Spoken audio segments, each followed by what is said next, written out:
एक सच्चे और आध्यात्मिक गुरु का श्राप हमारी जिंदगी को तहस नहस कर देता है। आज एक ऐसी ही बात लेकर मैं आपके सामने आया हूँ, तो मेरे साथ इस वीडियो के अंत तक बने रहिए। हेलो दोस्तों, मैं हूँ राजेश आहिर और आप मुझे राजेश आहिर 369 चैनल पर देख रहे हैं। वर्तंतु नामक एक बालक था और उसे पढ़ाई की बहुत ही इच्छा थी। वो बृहस्पति नाम के गुरु के पास पढ़ाई के लिए जाता है। बृहस्पति उसे अपने शिष्य के स्वरूप में स्वीकार करते हैं। बहुत अच्छी तरह से पढ़ाई चल रही थी, लेकिन एक दिन वर्तंतु से गलती हो गई। वो अपने पांव गुरु के चेहरे के सामने रखकर बैठ जाते हैं और ये देखकर बृहस्पति जी बहुत क्रोधित होते हैं और उसे श्राप दे देते हैं। वर्तंतु तो कहते हैं कि तुम मेरे सामने वृषभ की तरफ पैर रखकर बैठे हो, इसीलिए तुम वृषभ बन जाओ। ऐसा श्राप सुनकर वर्तंतु बहुत ही डर जाते हैं।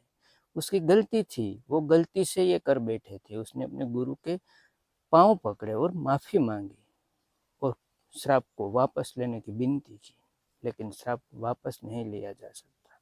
इसलिए गुरु ने उसे कहा कि तुम वृषभ के रूप में अवतार जरूर लोगे, लेकिन वो तुम्हारा आखिरी अवतार होगा और तुम्हारा उद्धार हो जाएगा। कुछ सालों बाद गोकुल में भगवान श्री कृष्ण बालहा रूप में अपनी गैया चरा रहे थे और मामा कंस कान्हा को मारने के लिए बहुत ही बलशाली दैत्य एक के बाद एक भेज रहे थे। उसमें से अब वृषभासुर की बात आई। वृषभासुर बहुत ही भयंकर तरीके से गोकुल में आते हैं। गोकुल में आते ही वो भयंकर आवाजें करने लगते हैं और उसकी आवाज सुनकर सारे गोकुलवासी नर नारी डर जाते हैं और गोकुल छोड़कर जंगल की ओर चलते हैं।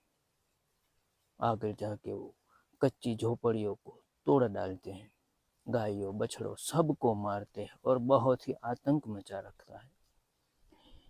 दूर जंगल में कृष्ण अपने ग्वाल भाइयों के साथ गैया चरा रहे थे। तभी वो एक गोकुल वासियों की आवाज सुनते हैं, उसकी चिसाचिस सुन लेते हैं और वो गोकुल की ओर आते हैं। गोकुल की ओर आकर वो देखते हैं तो एक बड़ा सा वृषभ गांव में बहुत ही आतंक मचा रहा। उसे देखकर कृष्ण स्वयं उसके सामने जाते हैं। अपने सामने नन्हे कन्हैया को पाकर वृषभासुर को मालूम हो जाता है कि यही वो कान्हा है जिसे मारने के लिए कंस ने उसे भेजा है। वो बेहद गुस्सा होते हैं और अपनी सारी जोर लगाकर कन्हैया पर हमला कर देते हैं। जब वो कन्हैया पर हमला करने आते हैं तो बहुत ही सख्ती से अपना सिर नीचे करके कन्हैया को हवा में उठाने जाते हैं। तभी कन्हैया उसके दोनों सींग पकड़ लेते हैं और सींग पकड़कर उसको जोर से जमीन में दबाते हैं। दबाते दबाते कान्हा उसे पीछे की ओर घसीटने लगते हैं। कान्हा पीछे धक्का देकर देकर उसे 18 कदम पीछे घटा देते हैं।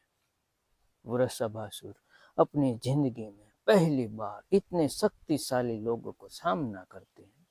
इतना शक्तिशाली बालक देखकर वो बहुत ही डर जाते हैं और कांपने लगते हैं, लेकिन फिर से वो गुस्सा होते हैं और अपनी शक्ति का, अपनी अभिमान का बदला लेने के लिए वो और दुगनी जोर से सांसें लेते हैं।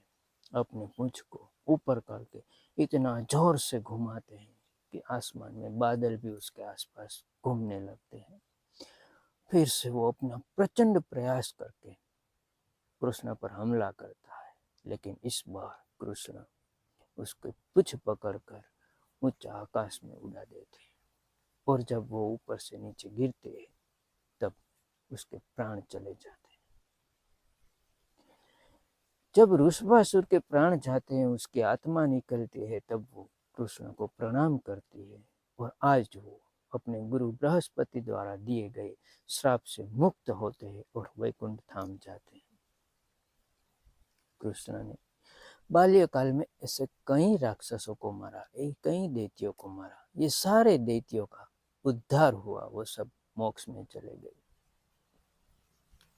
ऐसे ही हमें जो हमारे सच्चे आध्यात्मिक गुरु है, जिसके पास से हमें सच्ची शिक्षा मिलती है, उसका हमें कभी अनादर नहीं करना चाहिए, उसका अपमान नहीं करना चाहिए।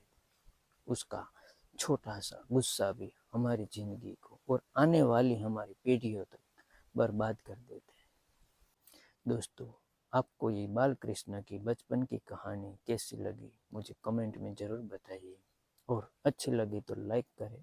आगे भी ऐसी बाल कृष्ण की कहानियाँ पाने के लिए मेरे इस चैनल को सब्सक्राइब करें और अपने दोस्तों के साथ शेयर करें। जय श्री कृष्ण। खुश रहो, स्वस्थ रहो।